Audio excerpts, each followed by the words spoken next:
Vegetable pulao చేసుకుందామండి. ఇగో కూరగాయలన్నీ, oil వేసుకుందామండి, బిర్యానీ ఆకు వేసుకుందామండి, కొన్ని మసాలాలు, దినుసులన్నీ ఇవి ఎర్రగా వేగనిద్దామండి కొంచెం.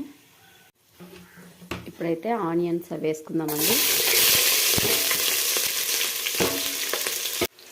కొంచెం జీడిపప్పు అండి, ఉల్లిగడ్డలు ఎర్రగా వేగాయి కదండి మసాలా. ఇట్లా అల్లం వెల్లుల్లి పేస్ట్ వేసుకుందాము.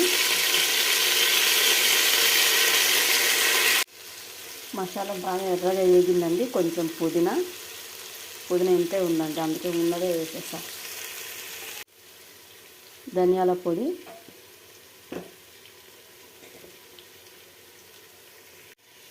ఇవైతే అన్నీ వేగిపోయాయండి.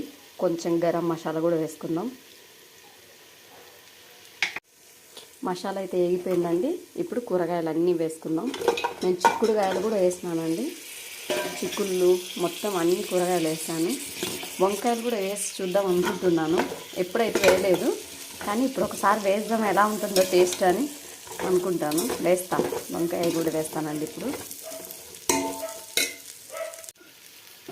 ఇదిగోండి, ఒక వంకాయ వేస్తున్నాను. ఒక్కటే వేస్తున్నాను, రెండు కూడా వేయట్లే. టేస్ట్ చూద్దాం ఎలా ఉంటుంది వంకాయ వేస్తే కూడా రైస్లో అని. సాల్ట్ వేద్దామండి ఇప్పుడు. మళ్ళీ కావాలి అంటే తర్వాత తక్కువ అయింటే చూసి వేసుకోవచ్చండి. ఇప్పటికైతే కొంచెం వేసా.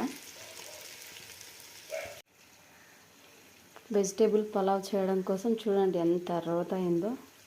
మళ్ళీ ఇదంతా చేసుకునేలోపు టైం 1 అలా అవుతుంది. ఇంకా ఇంట్లో కసు కూడా ఊడ్చలేదు, చాలా పని అలానే ఉండిపోయింది. చూడండి ఎలా ఉందో, ఎక్కడిదక్కడే ఉండిపోయింది. ఇంకా మళ్ళీ అన్నీ మొదటి నుంచి అన్నీ చేసుకుంటూ రావాలి. కూరగాయలు మగ్గిపోయాయండి. నేను ఈ గ్లాస్తో బియ్యం పోస్తున్నానండి, 3 గ్లాసులు. ఈ గ్లాస్తో 6 గ్లాసులు వాటర్ పోసుకోవాలండి. ఇదిగోండి వాటర్ పోసేసుకున్నాను. ఇది ఉడికినాక రైస్ వేసేసుకుందాము. కొంచెం వాటర్ ఎక్కువ వేసుకున్నా పర్లేదండి, ఎందుకంటే చిక్కుడుకాయ ఇటువంటి ఉడకవు. బంగాళదుంప, క్యారెట్ ఇటువంటివన్నీ త్వరగా ఉడికిపోతాయి, కానీ చిక్కుడుకాయ అవి ఉడకవు. కాబట్టి నేను కొంచెం వాటర్ ఎక్కువ వేసుకున్నాను. ఆన్లైన్లో ఇటువంటి సోఫా కవర్లు అయితే ఆర్డర్ పెట్టుకోవద్దండి. ఇవి కూర్చున్నప్పుడల్లా మొత్తం కింద పడిపోతుంటాయి. పైకి పెట్టాలి, కింద పడిపోతాయి, పైకి పెట్టాలి.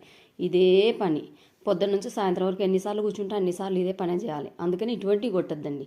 అవి మొత్తం తగిలిచ్చేస్తారు చూడండి, అటువంటి కొట్టుకోండి. ఏ గోల ఉండదు మనకు. లేకుంటే ఇది ఒక ఎక్స్ట్రా పని.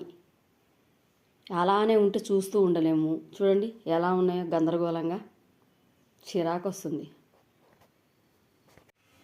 ఇదండి ఉడికిపోయింది. రైస్ వేసేసుకుందాం ఇందులోకి.